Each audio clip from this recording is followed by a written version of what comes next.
சாகுபடி தொகுப்பு தொடர்பாக இபிஎஸ் கண்டனம் தெரிவித்திருக்கிறார். முழு விவரங்களை செய்தியாளர் ராமச்சந்திரனிடம் கேட்கலாம். ராமச்சந்திரன் வணக்கம். இது தொடர்பான முழு விவரங்கள் என்ன ராமச்சந்திரன்?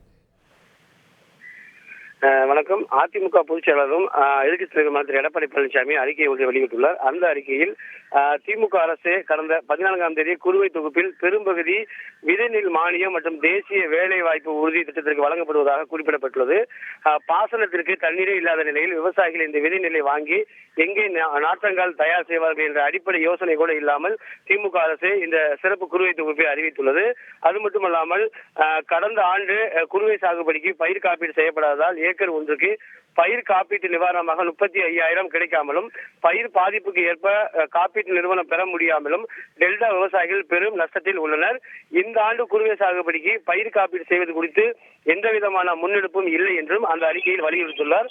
அது மட்டுமல்லாமல் ஆழ்துளை கிணறுகள் மூலமாக கிடைக்கின்ற நீரை முறையாக பயன்படுத்தி சாகுபடி பரப்பை அதிகரிக்க குறுவை பயிரை காப்பாற்ற மும்முனை மின்சாரத்தை தடையின்றி அதிமுக அரசு வழங்கியது.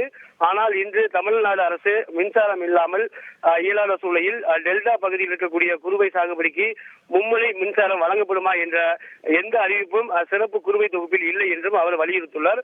அது மட்டுமல்லாமல் டெல்டா விவசாயிகளுக்கு இடையே தேவை என்ன என்பதை கண்டுகொள்ளாமல் அவசர கோலத்தில் குறுவை சிறப்பு தொகுப்பு அறிவிக்கப்பட்டது. இந்த தொகுப்பில் அறிவிக்கப்பட்டுள்ள சொற்ப நிதியான 78.67 கோடியில் 25 கோடி ரூபாய் மகாத்மா காந்தி தேசிய ஊரக வேலைவாய்ப்பு உறுதி திட்டத்திற்கு ஒதுக்கியுள்ளது போக மீதமுள்ள பணம் பசிக்கு சோழப்புரியாகத்தான் உள்ளது. இதனால் காவிரி டெல்டா விவசாயிகளின் கண்ணீரை துடைக்கவும் முடியாது, அவர்களை துயரத்தை போக்கவும் முடியாது என திமுக அரசுக்கு அறிக்கையின் வாயிலாக திரு எடப்பாடி பழனிசாமி கண்டனத்தை பதிவு செய்துள்ளார். முழு விவரங்களுக்கு நன்றி ராமச்சந்திரன். செய்திகளை உடனுக்குடன் தெரிந்து கொள்ள உடனே சப்ஸ்கிரைப் பண்ணுங்க.